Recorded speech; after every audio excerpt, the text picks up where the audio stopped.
Hey guys, what's up? It's Jason Hamburg. Been getting a bunch of questions on Instagram lately about just like riding technique, questions about things to learn, ways to practice, just fundamental stuff. And so I have 60% battery. I'm going to go out today behind my house. I'm going to try and cram as many tips and tricks and things that I practice into one video. It has to be 10 minutes long. That's my rule. So no longer than 10 minutes. If I make it to 10 minutes, I'll be stoked. Yeah, that's the game plan. So wish me luck. I knew I was forgetting something. Tip number 1, try wearing earplugs. Older you will thank you. So if you're young, just start wearing earplugs. If you're old, don't be afraid. It doesn't feel weird. You can still hear your bike, and it will make your life infinitely more enjoyable. All right. Tip number 2 for me is ride when it's wet. I think there's a lot of fair weather riders out there, and I get it. It's way nicer to ride when it's dry and it's sunny. But man, when you ride when it's wet like this, like today it's raining, it's cold, riding when it's wet makes you infinitely more comfortable when it's dry. Try and do a warm-up.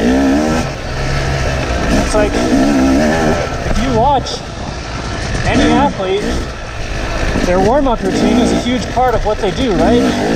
So, try to think about warming up. For me, there's this 2-track quad trail. It kind of runs parallel with my trail. And I always just get out onto it, get the heart rate going a little bit, you know, just flow, and kind of get the tiredness out of the way. Woo! There we go. For those who don't really ride routes very much, I'm always trying to hit either completely perpendicular to a route, right? Complete 90. So I either want to hit this route in front of me completely perpendicular, or in situations like this, you're trying to find either the low spots, so right there, or the spots where the route kind of does turn out and does get square. Or, so you can see in front of me, you have this angled route. That's the best line there. But in a situation like this, you want to aim for the V. You can see where the dirt comes down, and we kind of have like a V shape. You want to aim right for the center of that V. And that's going to prevent your front end from washing out either way. What else do we got here? Okay, so here's a good example of one thing, the mistake that I see a lot of people make is they don't get themselves set up. They're impatient. They come around this corner like this. They think they're straight, but they don't take 2 seconds to look back either direction.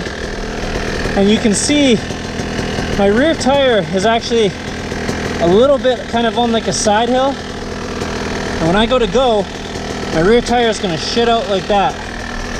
So I just give it a little blip of the throttle and kind of kick it over with my hips, and now my rear wheel is in that pocket, and I can just focus on a good clean straight drive without my rear end going like that.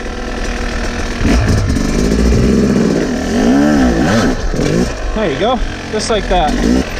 All right, pivot turn action.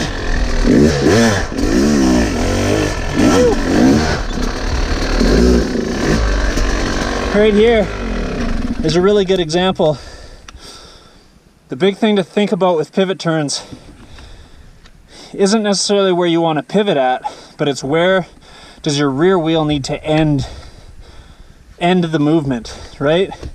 And right here, you have these roots. If I started to pivot too far down, my rear wheel is just going to spin on that. So when I come up, I delay pivoting until my rear end is cleared of those roots and up in this zone here, and then I focus on doing my pivot.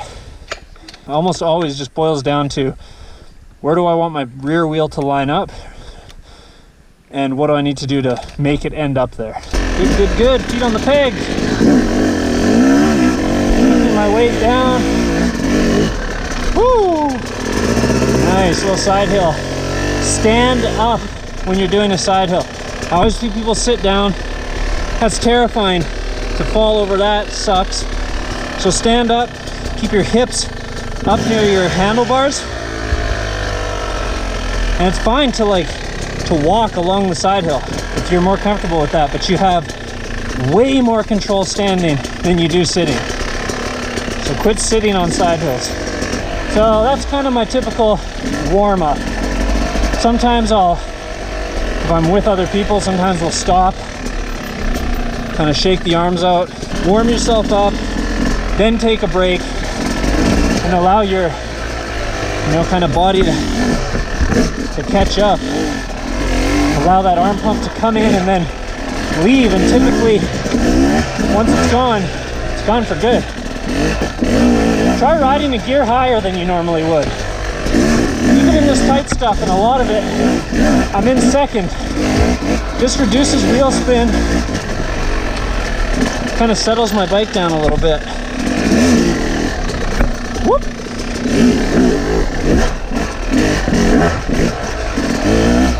My bike doesn't have to rev a whole bunch. It's just all about carrying momentum. So here's one that I see a lot. I'm hung up on this tree.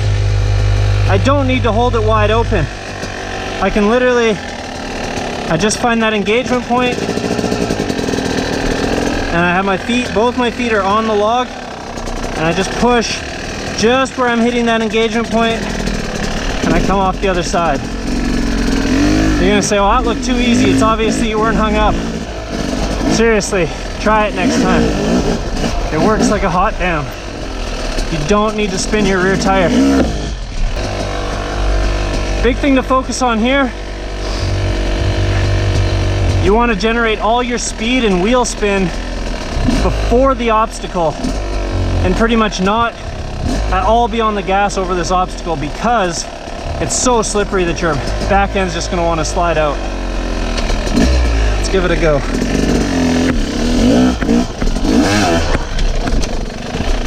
You see that?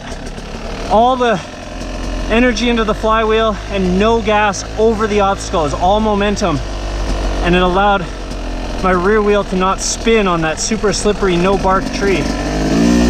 Okay, you always hear about it in supercross, motocross. You hear about these guys doing sprints, focusing on going fast for a short amount of time versus a long amount of time and maintaining a speed. I mean, for example, from here until the end of this particular section, I've been practicing trying to do it in less than a minute.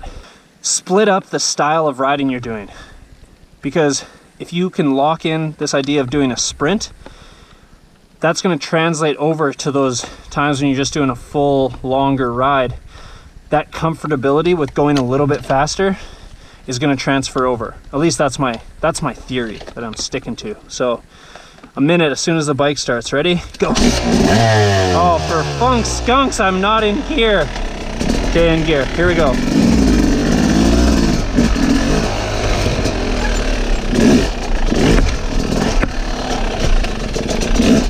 Oh, fuck.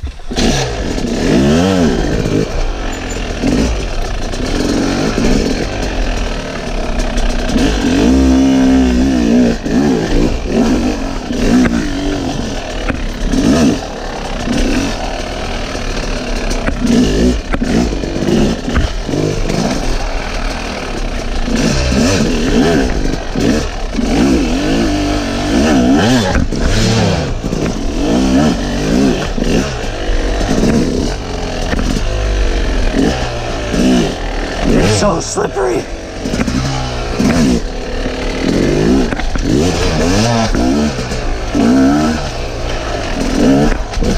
Oh, is that a minute? I don't know. Stalled it, gosh. Hey guys, so that was my 10-minute cutoff. I actually probably had another half of my ride left, so I actually went ahead and I cut together a part 2 for this. So if you like this one, let me know, and then I will put out the part 2 one in the next week or so. So as always, till next time, thank you.